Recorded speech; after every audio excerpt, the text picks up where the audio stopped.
un homme a eu compassion de lui. Mais dans le monde spirituel, la compassion n'existe pas. La pitié n'existe pas. Regardez même Jésus. Pour le rachat du péché, le Fils unique de Dieu, c'est lui qui est engendré par Dieu.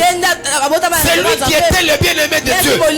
Mais à Golgotha, la transaction devait être faite. La Bible dit, il a pleuré. Il a dit, mon père, pourquoi m'as-tu abandonné? Mon père, pourquoi m'as-tu laissé? Dans d'autres versions on dit, mon père, pourquoi m'as-tu tourné le dos? Parce que spirituellement, Dieu ne devait jamais avoir compassion de lui. Pourquoi? Christ est venu payer les dettes que Adam a laissé, que Abraham a laissé, que nos pères ont laissé. Voilà pourquoi il pouvait crier même dans les jardins de Gethsemane. On ne pouvait pas lui laisser. On ne pouvait pas lui laisser. Parce que lui devait payer le prix du péché. C'était la mort. Alléluia. Amen. Alléluia. Amen. Alléluia. J'étais en train de parler. Trois choses qui est liées à la spiritualité. Parce que Dieu n'est pas charnel, Dieu est spirituel. Et la base de toutes les choses n'est pas liée à la chair, mais la base de toutes les choses est liée à la spiritualité. Et le monde physique, pour s'accorder à la spiritualité, il y a trois choses que je viens de mentionner. Je parlais premièrement le sacrificateur.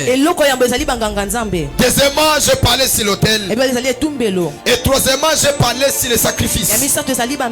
Et c'est répété que dans l'ancienne alliance, la première des choses, Dieu ne regardait pas les sacrificateurs, mais Dieu regardait d'abord le sacrifice qui est sur l'autel. C'est-à-dire, Dieu peut aimer le sacrifice sans pour autant aimer les sacrificateurs. Voilà pourquoi vous allez voir que dans l'ancienne alliance, plusieurs personnes, ils ont agi à travers l'autel, mais leur vie en étant sacrificateur, leur vie n'était pas bonne. Leur vie, Dieu n'aimait pas leur vie. Regardez comme Absalom, tout un rebelle comme il était, Dieu ne l'aimait pas. Mais comme Dieu tenait la faiblesse des sacrifices qui était sur l'autel, Dieu devait en sorte que aimer d'abord les sacrifices sur l'autel. Mais ça a changé dans la nouvelle alliance. Dans la nouvelle alliance, Dieu n'aime pas les sacrifices. Dieu aime d'abord les sacrificateurs. Voilà pourquoi il est écrit: offrez vos corps comme un sacrifice agréable. C'est là qui fera un culte raisonnable. C'est-à-dire, si dans l'ancienne alliance, il aimait les sacrifices, mais dans la nouvelle alliance, avant d'aimer les sacrifices, il passe d'abord par le sacrificateur. Voilà pourquoi, quel que soit ce que tu peux faire, si tu n'es pas d'abord un sacrifice pour Dieu, ta vie ne changera pas. Quelqu'un peut comprendre? Amen. Donc la qualité de ta vie, la manière que tu vis, Dieu aime cela. Dis à ton, c'est à ton côté. Dieu veut de toi sur les sacrifices, sur l'autel. Et Dieu veut ce que tu as aussi sur l'autel. C'est-à-dire, il n'a plus besoin de tes sacrifices. Il a besoin de toi. Voilà pourquoi il est écrit: quiconque perdra sa vie à cause de moi la retrouvera.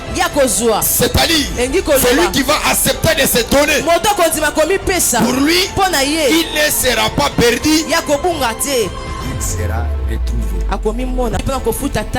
Je l'ai dit l'autre fois, toute chose est accessible à un prix. Pour acquérir quelque chose, tu dois payer un prix. Et le marché spirituel, c'est l'autel. L'autel où vous allez rencontrer les spirituels. afin d'avoir quelque chose. Es-tu prêt à payer le prix à payer?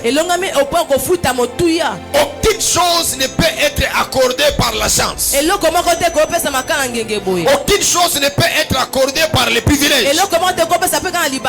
Tout ce que tu vois, tout ce que tu vis est accessible par rapport à ta vie. Voilà pourquoi j'ai toujours dit, les actes que tu poses, c'est une semence dans le monde spirituel. Année après année, tu dois récolter ce que tu as semé. Tu ne dois pas récolter là où tu l'as pas semé. Tu dois récolter là où tu as semé. Est-ce que vous savez qu'il y a un problème dans la Bible? Dieu est en train de dire, vous habiterez dans des maisons vous n'avez pas construit.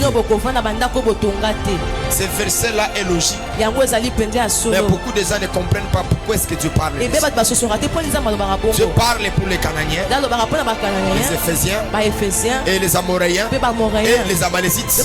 Ils sont allés construire chez autrui, parce que Canaan était une terre qui appartenait à Abraham. Et dans la loi spécifique, la loi dit, si tu construis chez autrui, les choses ne seront pas pour toi. Donc quand il dit vous habiterez dans des maisons, vous n'avez pas construit, c'est parce que les gens, les ennemis, ils ont construit en Canaan. Et Canaan appartenait à Abraham. Les enfants d'Israël, ils pouvaient venir vivre dans les maisons qui n'ont pas construit, mais c'est parce que les gens ont construit chez autrui.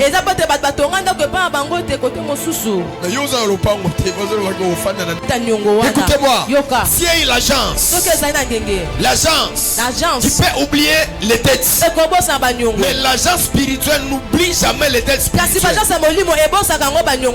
Il y a beaucoup de familles aujourd'hui, ils travaillent pour s'acquitter des têtes de leur lignée spirituelle.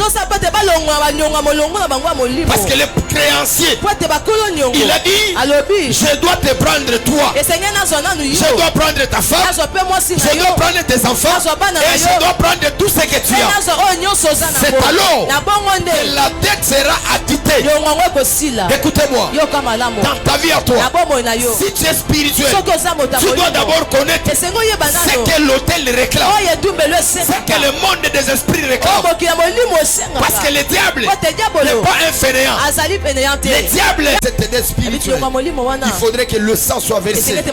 Dans la deux dimensions que je l'expliquais, par rapport au rachat du péché, la restitution, c'est-à-dire que quelqu'un devait payer, il devait remettre ce qu'il a pris, et après il devait être pardonné. Et la quatrième des choses, la troisième plutôt, c'était les jubilés. Parce qu'en Israël, quand ils fêtaient les jubilés, les têtes tombaient. On libérait les prisonniers, on libérait tous ces gens-là qui avaient des problèmes et des difficultés. Donc si tu as la dette en Israël, quand on proclame jubilé, on proclamait la liberté. Ma prière c'est quoi sur toi? Ce matin, on va annoncer jubilé. Il devait se donner comme un sacrifice. Même ici à l'Élie. Voilà pourquoi même toi, là où tu es, quand tu pries, tu pleures, Seigneur, comme il ne s'agit pas du Seigneur, il s'agit de dettes spirituelles. Même si tu pleures avec les sang,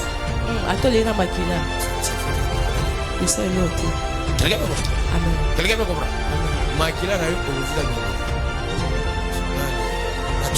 Est sensible à des choses quand nous pouvons les mentionner. Première des choses, les larmes. Deuxième des choses, les larmes avec le sang. Dieu est sensible à ça. Dieu n'est pas sensible quand tu cries. Dieu est sensible à tes larmes. Parce que les larmes est le reflet de ton âme. Les larmes est le reflet que tu es attristé. Les larmes est le reflet que ton âme a un problème, que ton âme a des difficultés. C'est-à-dire que le pleur et le pleur avec le sang, Dieu est tellement sensible à ça. Je prie et je déclare